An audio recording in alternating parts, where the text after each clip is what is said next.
किती वेळ आहेस का? म्हणजे मथुरेच्या बाजाराला जायचंय. सर्वांची तयार झाली. काय रे आपण जाऊ लहान लहान. हो वरच्याची ठकमावशी नाही का शेजारची? कुठलं पाहिजे? तिला हाक मारून घे. आजच्या दिवस तू मारून घे ना. नाही ना तू घे ना मारून. अगं तू हाक मार. तू हाक मारून घे. बरं काय नाही. हे टक्कर! अरे टक्कर!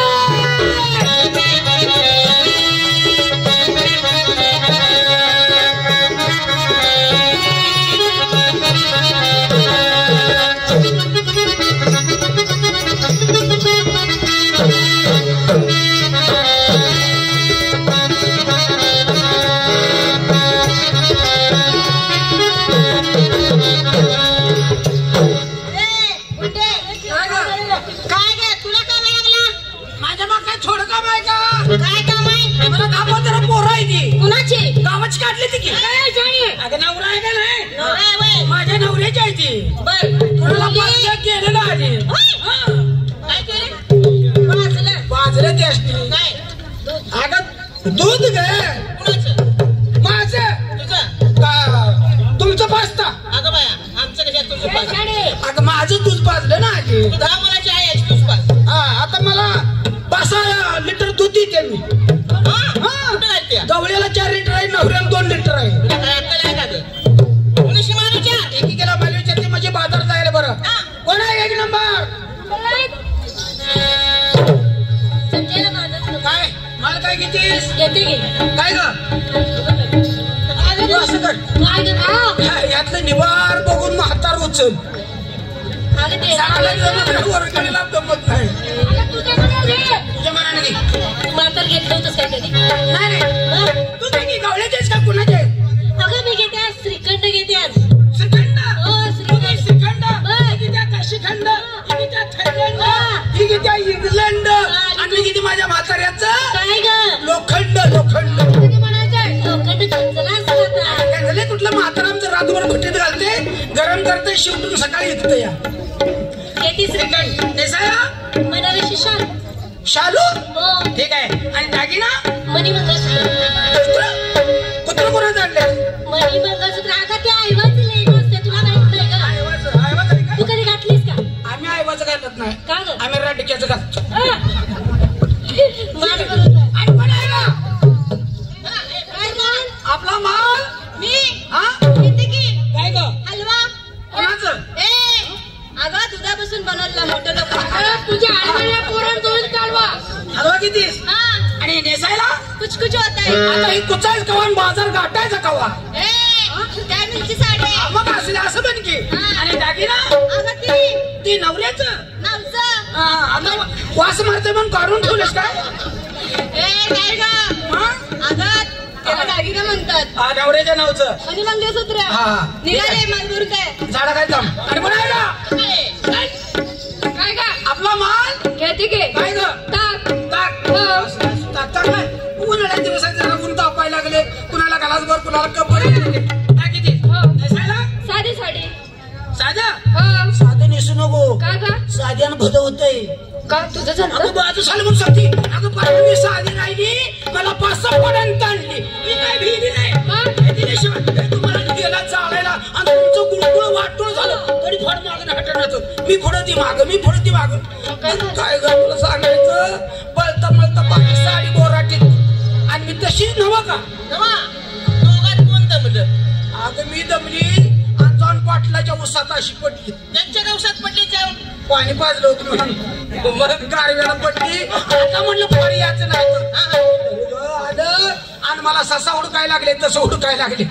पाणी कॅन फोडानं कुठनं बघितली मला म्हणतोय कसा अगं 5-6 जण आलं आणि 10-15 वाकुऱ्याचं वाटोळ झालं. तुझं काय मजा? आता शेतकऱ्याचं काय ग? तुझं उसमायलाच पडले माझे तुला काय पडलं नाही. तिथं थांबायचं थांबायचं. आणि दागिना नेकलेस ठीक आहे. आणि म्हणायला मला विसरलीस? तू काय मला घेतीस? आज मी घेते बाई. तू घेते तू.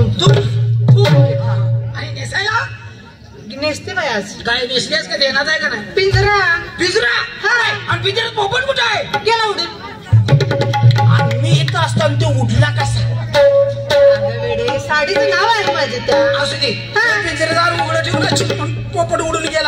आता पोपट येऊ देत नाही. त्याला काय करते, तिची आतली बारकी पकडली की नाही, ती काठी कापून टाकते, कर कर कर कर कर. मग त्याला उडा येत नाही, काय नाही, ती नुसता भुईनच असा त्याला उडायची. साडी नाव आहे काय? साडीचं नाव आहे तिथे. दागिना दागिने घेतले बघा, ठुशी घेतली, ठुशी. ठुशी? हा. मी खडी साखरेची उसळ घेतली. कशाला घेत माहिती नाही. हा पाण्यात असं पाकडे खडी पाणी काढायचं, आता गरम करायचं, पोळी टाकली नाही, फडक्यात बांधलं की नेसाला बिनाडीची जार अलीकडे मारामारी गुंड लागली, तुला भांडण लागलं, कळवून लागलं, खाली टाकलं की नाही झालं. नवरा गरीब आहे का, का मुकळे आहे का, दागिना घालत नाही. त्याच्या गावात येणार गेलं तेव्हा फोडाला घालू द्याचा. रस्ता काढते माझ्या मग यायचं.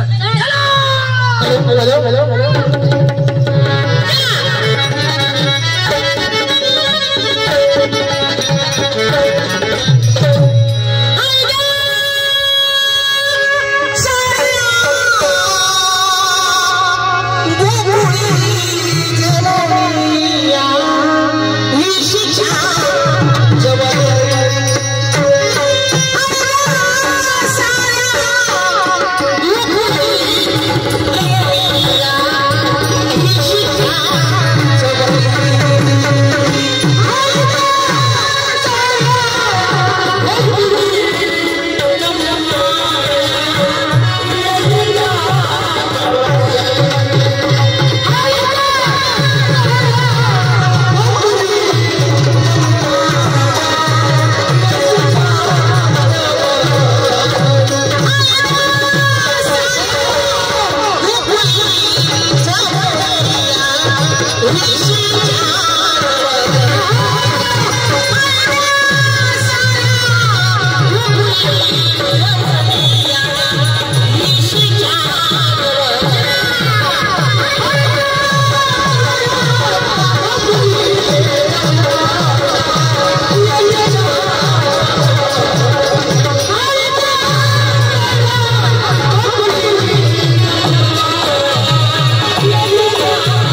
चला बाई चला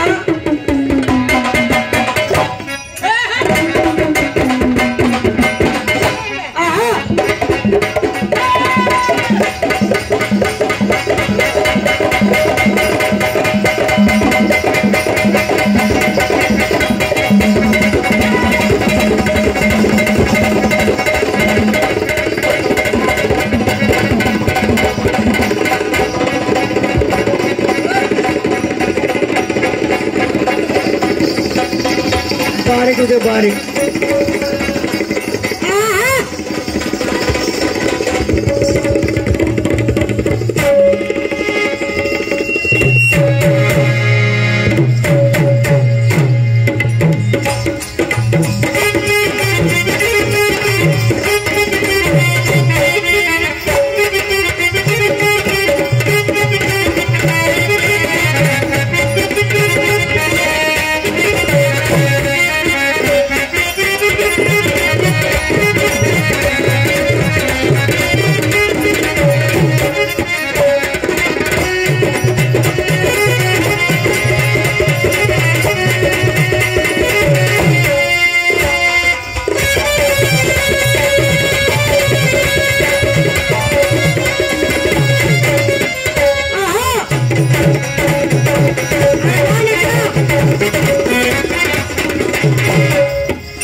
आपल्या श्री बिरोबादेवाच्या यात्रेनिमित्त सकाळी ज्या घोडागाडी शर्यती पार पडल्या त्याचे प्रथम द्वितीय तृतीय क्रमांकाचे मानकरी आहेत त्यांनी